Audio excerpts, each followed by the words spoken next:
Search engine optimization, also known as SEO, is how you get something to rank on Google. If you rank on Google, if you are in the #1 position, if you are the first answer to that question, if somebody searches for something about a video game and you're the first result that comes up, you're going to get the click, you're going to get the viewers. Today, we're going to talk about SEO 101.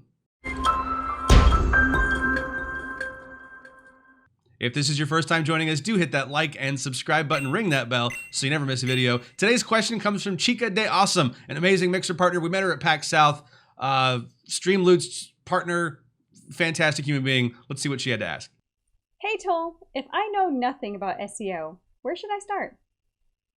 That is a great question. That is a great question. I think this being our 6th video, I don't think I've actually spelled out what SEO means yet in the entire history of this channel. So SEO is search engine optimization, right? Google, the largest search engine in the world. What's the #2 search engine in the world? YouTube, right? Both owned by Google, both part of the same alphabet family. So if you want to get eyeballs onto your content, if somebody is searching for the answer to a game related question and you are the first result that comes up, you're going to get the lion's share of those clicks, right? Because everybody assumes if it's at the top of the search engines, it must be the best. And there's some math where if they're showing one piece of content, another piece of content, and this one retains people better, then it'll stay on top. But if this piece of content at #2 retains people longer, then it can become #1.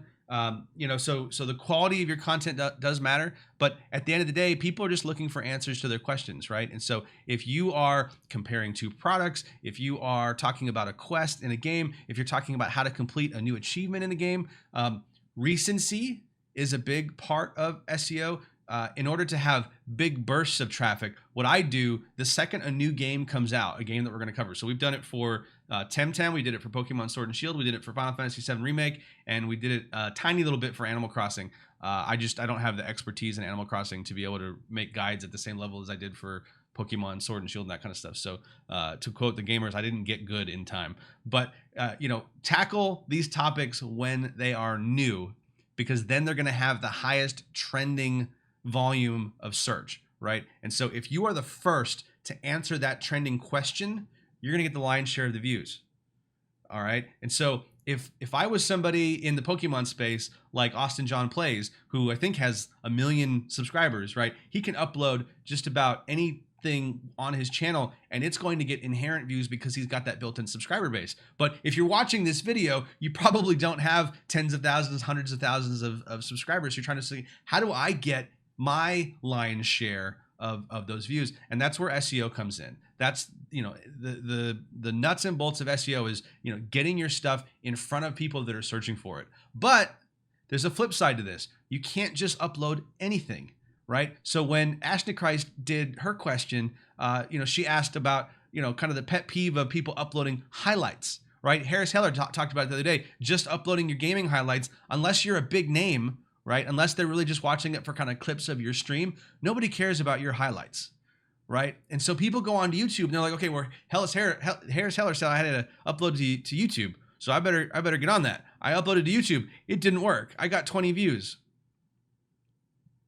What now, right? And so that's where search engine optimization comes in. That's where you really want to cater what you're recording so that it answers a question, so that it speaks to what somebody is searching for, preferably as soon as they search for it, right? If you were to make content for old games, the search volume for those games is not going to be very high, right? And so if you're answering questions that have already been answered a ton of times by other videos, you can always check. You can always type into Google, whether or not you're going to be the first person. And even if you're the first, second, third, as long as you're not the 11th person to answer that question, the odds are okay that you're going to get some traffic from it. Really, you're going to get the lion's share if you're #1, which is key. But even if you're the second result for a given question, if your thumbnail is better, if the number of comments and the amount of time people are spending on your guide is better, you might still get a lion's share of the content. So if one other person has covered your topic, don't stress about it.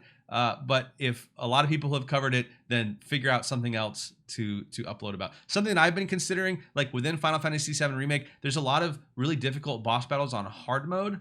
And so what I've been wondering is kind of, is the hard mode keyword variable of that keyword enough to still be relevant to make, because on Reddit, there's people talking about this stuff. On GameFAQs, there's people talking about this stuff, but there isn't necessarily somebody fighting that boss on hard mode on YouTube yet, right? And so if you're the one to tackle that content first, and if you put the keywords in there correctly, right? So we want to use the language that somebody would search for. Ask yourself the question, right? There's a great book called Rework. Jason Fried, amazing book called Rework. I'm a huge fan of it. One of the chapters is about scratching your own itch. And that's what I do with my own keyword research when I'm trying to create the title for a video. I scratch my own itch. Is this a problem that I had?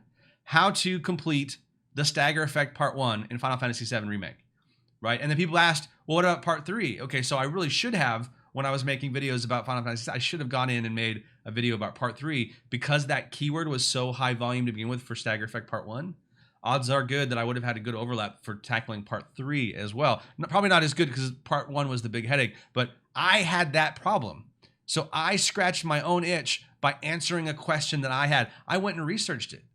It's not a crime to go find out something on Reddit and then make a guide about it once you know how it works. Because obviously once you know how it works, then you can demonstrate it, right? Everybody is afraid about, oh, well, I didn't pioneer this tactic. Don't stress about that stuff. You know, find the answer in one place. Do you know, go look at the stagger effect part 1. I'll pop it up right here. Look at the number of people who have thanked me for answering that question. Do you think I'm the first person to figure out how to complete that quest? No. But the amount of comments and the amount of buzz that I've gotten because of that one video, because I helped solve somebody's problems, that is SEO. You're creating answers to questions with the keywords that somebody would search for, and you're creating content around that. I don't have a huge subscriber base. I don't have 10,000 Twitter followers. When I put out content, I have to fight tooth and nail for it to go up. So I use SEO, I use keywords to put what somebody would be searching for so that my video is what somebody's going to find. Hopefully that clears it up. If you guys have any questions about that, please leave them in the comments.